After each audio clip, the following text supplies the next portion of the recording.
This is Arvette McLean And Diana Wright of Speak, The Universe Listens. Greetings, everyone. Today's topic is making mind matter. When you hear those words, making mind matter, what does that mean to you?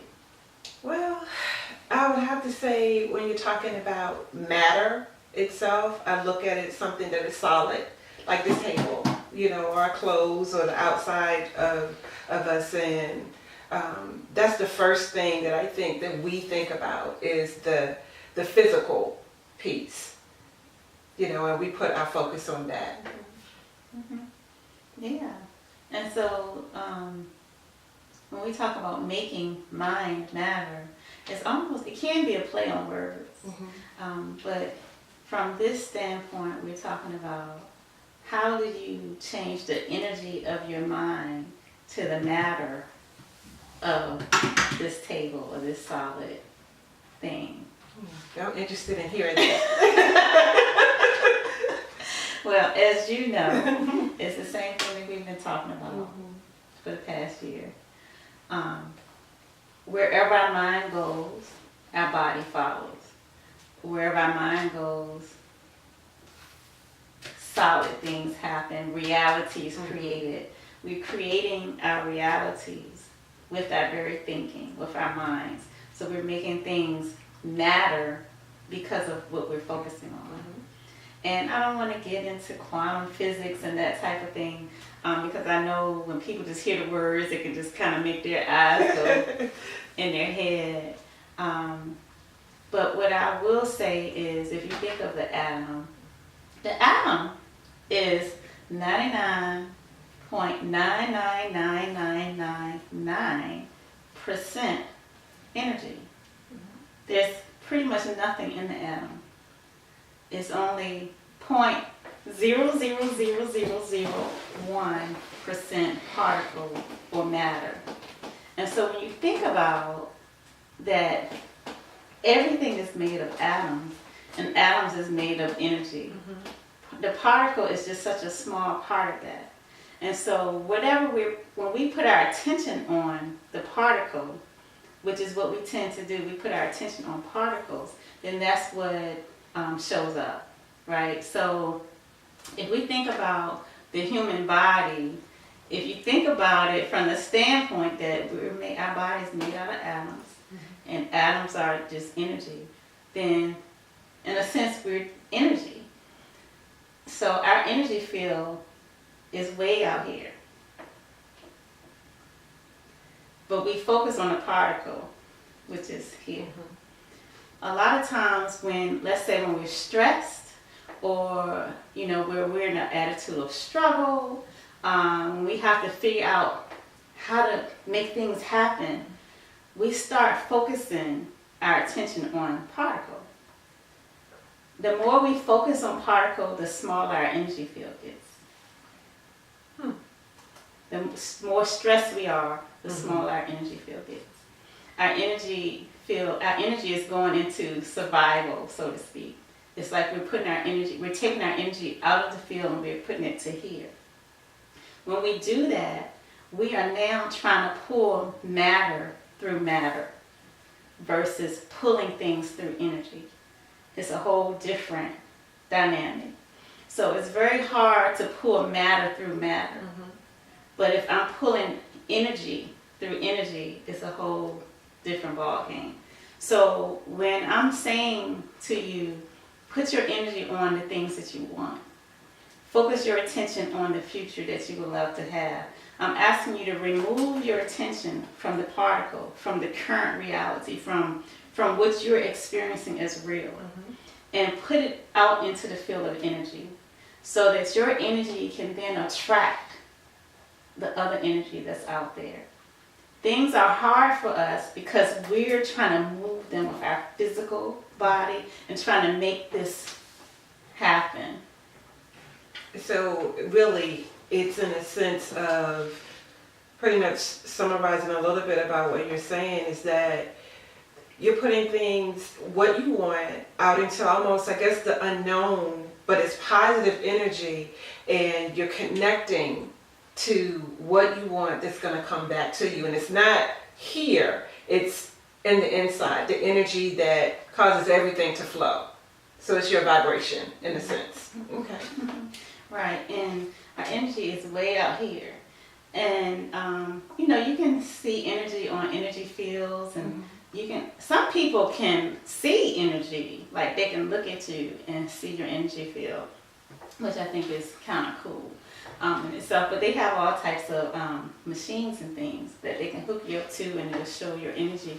But also, you can see the energy field of anything, and the earth has its own energy field, and people have their own energy fields. And, you know, the more, again, you're focused on survival, getting by, the smaller your field is, the less you're able to influence energy that's around you.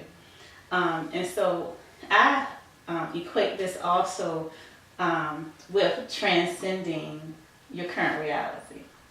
And I just love, I used to think about who our heroes were. Who were Margaret's heroes? And when I think about who Margaret's heroes were, the thing that they had in common is that they were able to transcend their current reality.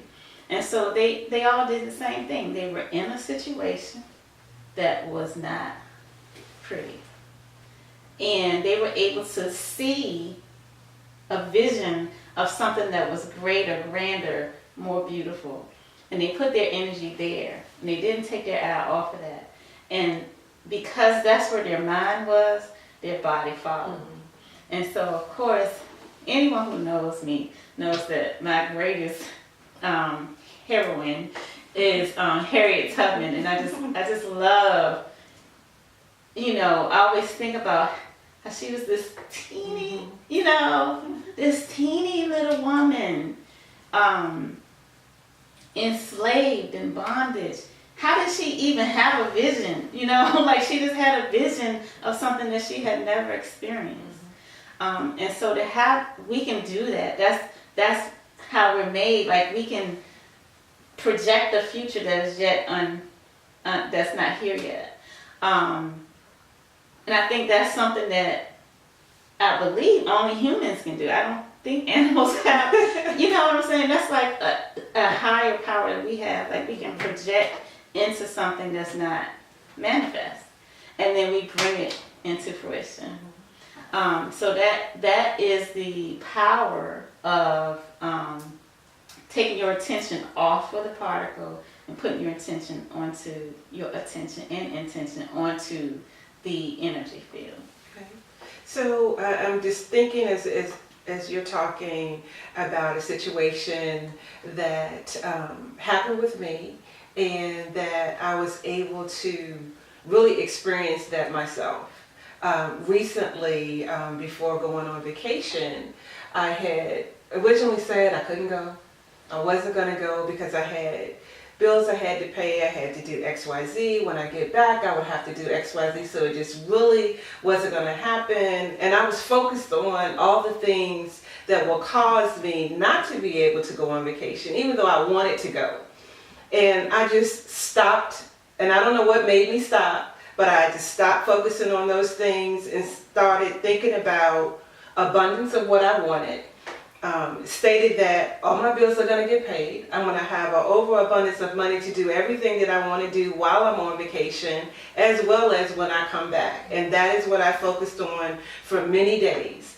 And leading up to everything, and Arvette, I mean everything fell into place. From a financial standpoint, people were giving me Christmas gifts that I didn't expect, but they were financial Christmas gifts. Everything fell into line and everything was perfect when I stopped focusing on saying that I can't XYZ. Mm-hmm. So it definitely does happen when you change your thought and you change your energy. Mm-hmm. Yeah.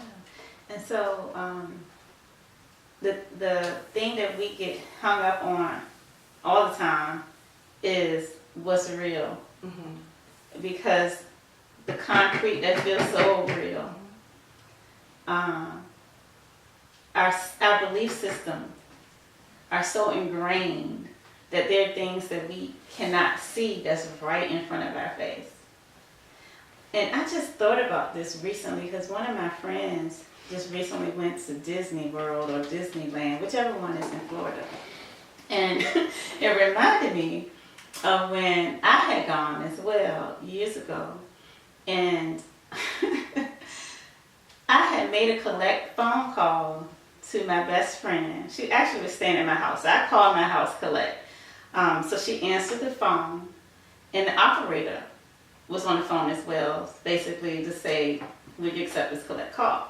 Well, the operator said, you have just won, I think it was like $10,000, right? Some huge thing. She's like, you just won such and such a thing. Can you please hold the line? And I was like, how long is this going to take? And she was like, maybe like 5 minutes. And I was like, no, thank you. And she said, huh? And I said, no, thank you. She's like, you don't want it? And I said, no, thank you. And she said, okay, thank you. So she hangs up the phone. So my friend is still on the phone, and she's like, what are you saying? What did you, so she's like, what in the world? And I was like, I was probably just, some stuff taking up my time. And she's like, no, they're having a giveaway in Disney that they're giving away, X amount of things to the callers. And, so she's explaining it to me. And I was like, I was like, no, thank you. I just throw that away like that.